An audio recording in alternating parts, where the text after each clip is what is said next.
Assalamualaikum warahmatullahi wabarakatuh. Saya Rinda Trisandra Kilana akan mempresentasikan tentang set instruksi. Apa itu set instruksi? Set instruksi atau instruction set sekumpulan lengkap instruksi yang dapat dimengerti oleh sebuah CPU. Disebut juga machine kode atau bahasa mesin.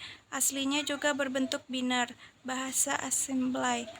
Untuk konsumsi manusia atau programmer, biasanya digunakan untuk representasi yang lebih mudah dimengerti, bahasa yang dapat dimengerti manusia. Set instruksi dalam komputer. Set instruksi berupa jenis instruksi teknik pengelamatan, sistem bus, CPU, dan input-output. Set instruksi mode dan format pengelamatan. Set instruksi materi OR atau R, komputer, karakteristik, dan fungsi set instruksi. Operasi dari CPU ditentukan oleh instruksi-instruksi yang dilaksanakan atau dijalankan. Instruksi ini sering disebut sebagai instruksi mesin, machine instruction, atau instruksi komputer, atau computer instruction.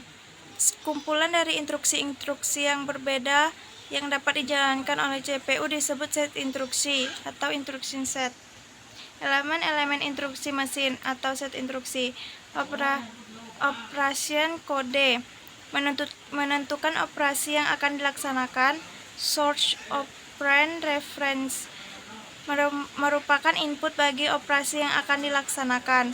Result operand reference merupakan hasil dari operasi yang dilaksanakan. Next instruction reference memberitahu CPU untuk mengambil atau fetch instruksi berikutnya setelah instruksi yang dijalankan selesai. Sort dan result operand dapat berupa salah satu di antaranya tiga jenis berikut ini.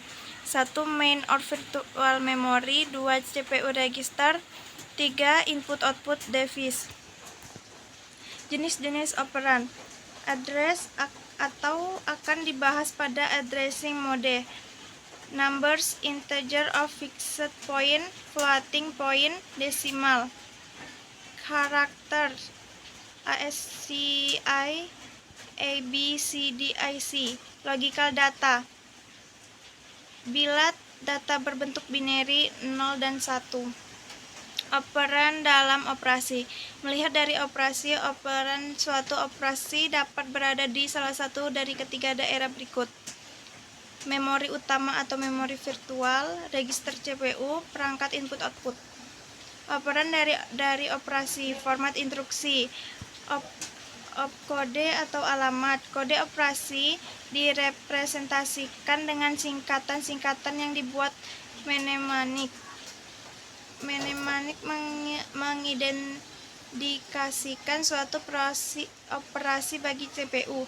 Contoh mnemonic ADD, penambahan, subtract atau pengurangan, load, memuat data ke memori. Contoh representasi operand secara simbolik. Artinya, tambahkan nilai yang berada pada lokasi Y dengan isi register X dan simpan hasilnya di register X. Programmer dapat menuliskan program bahasa mesin dalam bentuk simbolik. Setiap opkode simbolik memiliki representasi biner yang tetap dan programmer dapat menetapkan lokasi masing-masing operand. Jenis instruksi. Data processing, arithmetic dan logic instruction. Data struct, memory instruction. Data movement, input-output instruction. Control, test and batch instruction. Desain set instruksi. Desain set instruksi merupakan masalah yang sangat kompleks yang melibatkan banyak aspek, diantaranya adalah kelengkapan set instruksi, ortogonalitas sifat, independensi instruksi, kompatibilasi, source code compatibility, object code compatibility. Desain set instruksi. Selain ketiga aspek tersebut juga melibatkan hal-hal sebagai berikut. Operation repertoire, berapa banyak dan operasi apa saja yang disediakan dan berapa sulit operasinya. Data tipe atau tipe jenis data yang dapat oleh instruksi, format, panjangnya, banyaknya, alamat, dan sebagainya. Register, banyaknya register yang dapat digunakan. Addressing mode pengamatan untuk operan. Format instruksi. Suatu instruksi terdiri dari beberapa file yang sesuai dengan elemen instruksi tersebut. Layout dari suatu instruksi sering disebut sebagai format instruksi atau instruction format. Sekian dari saya. Wassalamualaikum warahmatullahi wabarakatuh.